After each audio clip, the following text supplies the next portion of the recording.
भजन संहिता 78 परमेश्वर और उसके लोग। हे मेरे लोगों, मेरी शिक्षा सुनो, मेरे वचनों की ओर कान लगाओ। मैं अपना मुंह नीतिवचन कहने के लिए खोलूंगा, मैं प्राचीन काल की गुप्त बातें कहूंगा। जिन बातों को हमने सुना और जान लिया और हमारे बाप दादों ने हमसे वर्णन किया है, उन्हें हम उनकी संतान से गुप्त न रखेंगे, परंतु होनहार पीढ़ी के लोगों से यहोवा का गुणानुवाद और उसकी सामर्थ्य और आश्चर्यकर्मों का वर्णन करेंगे। उसने तो याकूब में एक चितौनी ठहराई और इस्राएल में एक व्यवस्था चलाई, जिसके विषय उसने हमारे पितरों को आज्ञा दी कि तुम इन्हें अपने अपने बाल बच्चों को बताना, कि आने वाली पीढ़ी के लोग अर्थात जो बच्चे उत्पन्न होने वाले हैं, वे इन्हें जाने और अपने अपने बाल बच्चों से इनका बखान करने में उद्यत हों, जिससे वे परमेश्वर का भरोसा रखें और परमेश्वर के बड़े कामों को भूल न जाए, परंतु उसकी आज्ञाओं का पालन करते रहें और अपने पितरों के समान न हों, क्योंकि उस पीढ़ी के लोग तो हठीले और झगड़ालू थे और उन्होंने अपना मन स्थिर न किया था और न उनकी आत्मा परमेश्वर की ओर सच्ची रही। एप्रमियों ने तो शस्त्रधारी और धनुर्धारी होने पर भी युद्ध के समय पीठ दिखा दी। उन्होंने परमेश्वर की वाचा पूरी नहीं की और उसकी व्यवस्था पर चलने से इनकार किया। उन्होंने उसके बड़े कामों को और जो आश्चर्यकर्म उसने उनके सामने किए थे, उनको भुला दिया।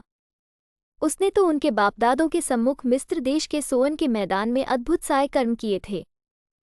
उसने समुद्र को 2 भाग करके उन्हें पार करा दिया और जल को ढेर के समान खड़ा कर दिया।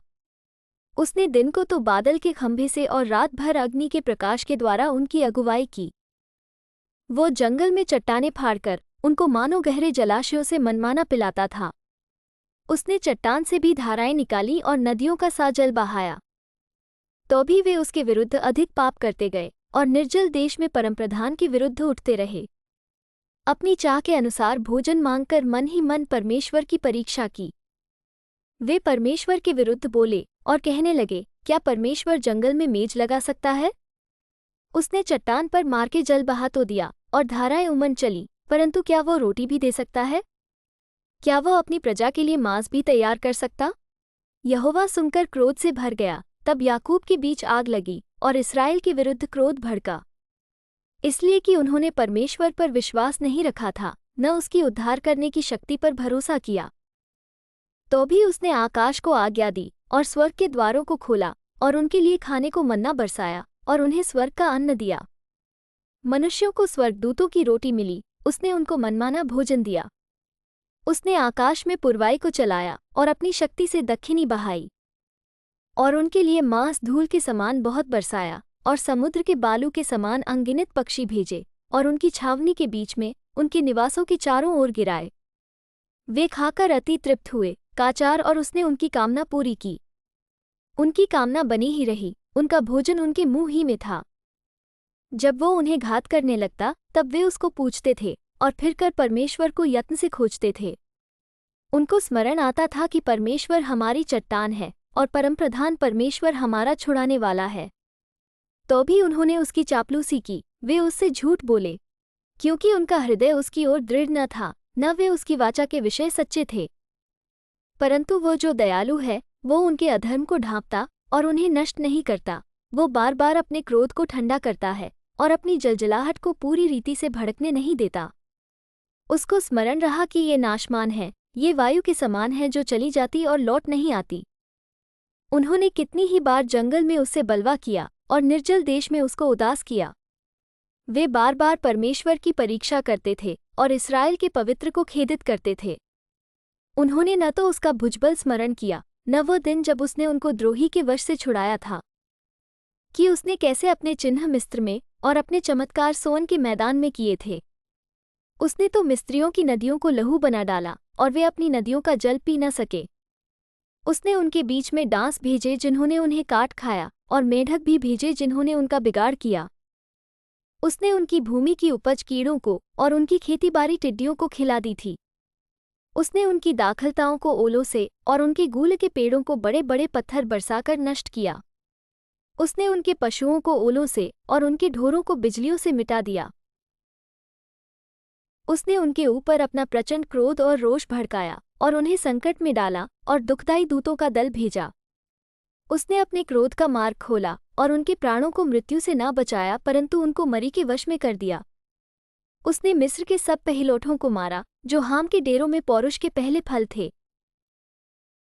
उसने मिस्र के सब पहिलौठों को मारा जो हाम के डेरों में पौरुष के पहले फल थे, परंतु अपनी प्रजा को भेड़ बकरियों के समान प्रस्थान कराया और जंगल में उनकी अगुवाई पशुओं के झुंड की सी की। तब वे उसके चलाने से बेखट के चले और उनको कुछ भय न हुआ, परंतु उनके शत्रु समुद्र में डूब गए। उसने उनको अपने पवित्र देश की सीमा तक, इसी पहाड़ी देश में पहुंचाया जो उसने अपने दाहिने हाथ से प्राप्त किया था। उसने उनके सामने से अन्यजातियों को भगा दिया और उनकी भूमि को डोरी से माप माप कर बांट दिया और इस्राएल के गोत्रों को उनके डेरों में बसाया। तो भी उन्होंने परमप्रधान परमेश्वर की परीक्षा की और उससे बलवा किया और उसकी चितनियों को न माना और मुड़कर अपने पुरखाओं के समान विश्वासघात किया। उन्होंने निकम्मे धनुष के समान धोखा दिया, क्योंकि उन्होंने ऊंचे स्थान बनाकर उसको रिस दिलाई और खुदी हुई मूर्तियों के द्वारा उसमें से जलन उपजाई। परमेश्वर सुनकर रोष से भर गया और उसने इस्राएल को बिल्कुल तज दिया। उसने शीलो के निवास अर्थात उस तंबू को जो उसने मनुष्यों के बीच खड़ा किया था त्याग दिया और अपनी सामर्थ्य को बंधुआई में जाने दिया और अपनी शोभा को द्रोही के वश में कर दिया। उसने अपनी प्रजा को तलवार से मरवा दिया और अपने निज भाग के विरुद्ध रोष से भर गया। उनके जवान आग से भस्म हुए और उनकी कुमारियों के विवाह के गीत न गाए गए। उनके याजक तलवार से मारे गए और उनकी विधवाएं रोने न पाईं। तब प्रभु मानो नींद से चौंक उठा और ऐसे वीर के समान उठा जो दाखमधु पीकर ललकारता हो।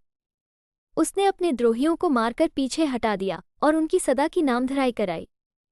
फिर उसने यूसुफ के तंबू को तज दिया और एप्रैम के गोत्र को न चुना, परंतु यहूदा ही के गोत्र को और अपने प्रिय सियोन पर्वत को चुन लिया। उसने अपने पवित्र स्थान को बहुत ऊंचा बना दिया और पृथ्वी के समान स्थिर बनाया, जिसकी नींव उसने सदा के लिए डाली है। फिर उसने अपने दास दाऊद को चुनकर भेड़शालाओं में से ले लिया। वो उसको बच्चेवाली भेड़ों के पीछे पीछे फिरने से ले आया कि वो उसकी प्रजा याकूब की अर्थात उसके निज भाग इस्राएल की चरवाही करे। तब उसने खरे मन से उनकी चरवाही की और अपने हाथ की कुशलता से उनकी अगुवाई की। आमीन।